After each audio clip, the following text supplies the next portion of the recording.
Hey guys, today I want to talk about best professions for Wrath of the Lich King Classic for PvP Rogue, Sub Rogue, maybe also the best for any Rogue spec, maybe even the best for every PvP melee spec, definitely.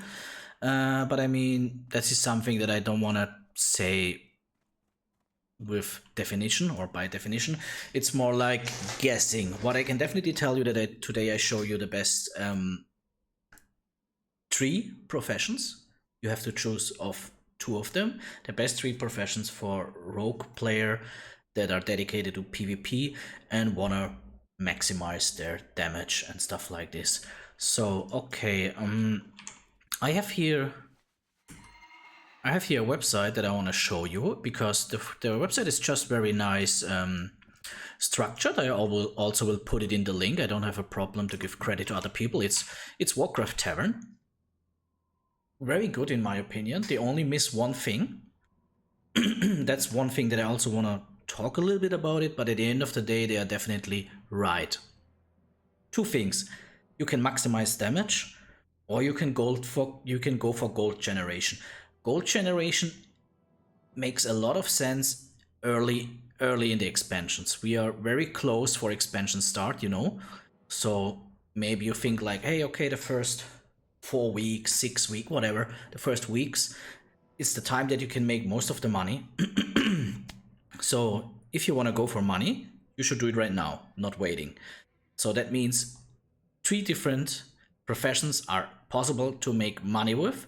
Not my recommendation. I always go for max damage, but that's definitely for maximize the gold generation. Alchemy, herbalism, mining. In my opinion, I would say mining and herbalism because you know how it is. You walk around, you mine things, you herbalize things, you collect the flowers and the herbs, and yeah, you just make a lot of money with it. Everybody is needing these things at the start of an expansion, so the prices are crazy. They will drop a lot. I cannot tell you will be 10 times higher than later on, but definitely they will be in an all-time high in the first 2, 4, 5, 6 weeks. People have a lot of gold at the moment, or many people have a lot of gold. myself sadly not, but people that have a lot of gold, so they can spend a lot of money if they really want to dedicate to something else, to a profession, and build their pre-beast items or level one. You know how much you need from mining to level engineer or jewelry, so tool crafting, so a lot of things. These are the three options that you have for generating gold. I recommend herbalism and mining. So let us continue. Now we come to the interesting part. Min-maxing, maximize your damage as good as possible, especially in PvP. First, and there's no different choice, the only choice that you have of the second profession, first choice is definitely engineering. Why? I mean, let us just read that sentence together.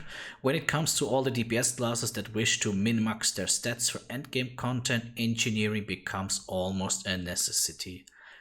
Hyperspeed accelerators increase your haste rating by 340, last for 12 seconds, that's a lot, will significantly boost your overall damage, pretty easy why, allowing you to proc your poison damage more often, especially for rogue.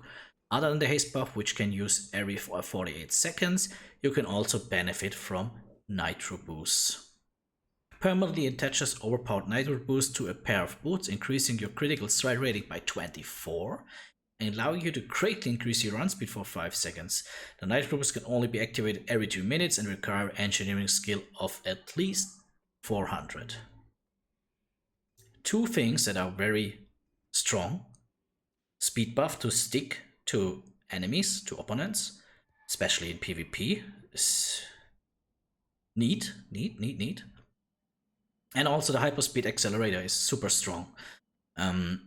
So don't think about anything. If you want to play PvP on a high level, or even I would say on a decent, good level, you need engineering. No doubt. That's what makes it also so expensive later on. So that's quick about engineering. I think that makes no sense to talk more about it because it is so it is necessary. Don't think about it. It's necessary. Try to level it as fast as possible to be ready when it's coming, when you need it for using it. Second profession is not that easy to decide. I'm not sure, but I think and I have the feeling that if you ask 100 persons, I would say 70 or 80 would answer with jewel crafting. Is that correct? Yes and no.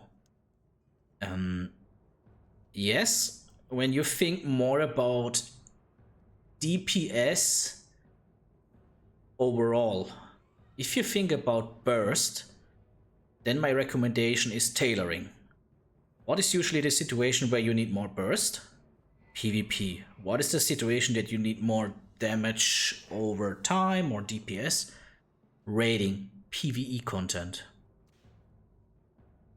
I don't want to say that's exactly like it is. I mean, there are some people that prefer that or prefer that. I will now first talk about tailoring and then jewel crafting, and at the end of the day, you decide by yourself.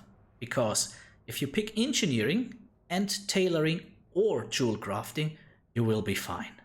You have no excuse later on for like, oh, I don't have tailoring, I cannot do the same. I don't have jewel crafting, I cannot do the same. That's just BS. Tailoring. Because now many people think that tailoring, is it more something for mage to cast, to craft maybe a pre-beast gear or something like this? And no. It's about one thing, and very less people knowing about that. One second here. First of all, as far as I know, it gives you crit just to have tailoring, and it's all about this sword guard embroidery. Sorry if I pronounce it wrong. Embroiders a magical pattern into your cloak, causing your damaging melee and range attacks to sometimes increase your attack power by 400 for 15 seconds. Save that 400 in your mind, because we're coming then to the gems and then you will see what I'm talking about. 15 seconds, 400. You can only embroider your own cloak. That means you have to be tailor to learn that. 400 attack power. That's a lot. That's really a lot. I don't know what I have at the moment. Can I see that very easily with this thing that I have here? Yeah, 1464.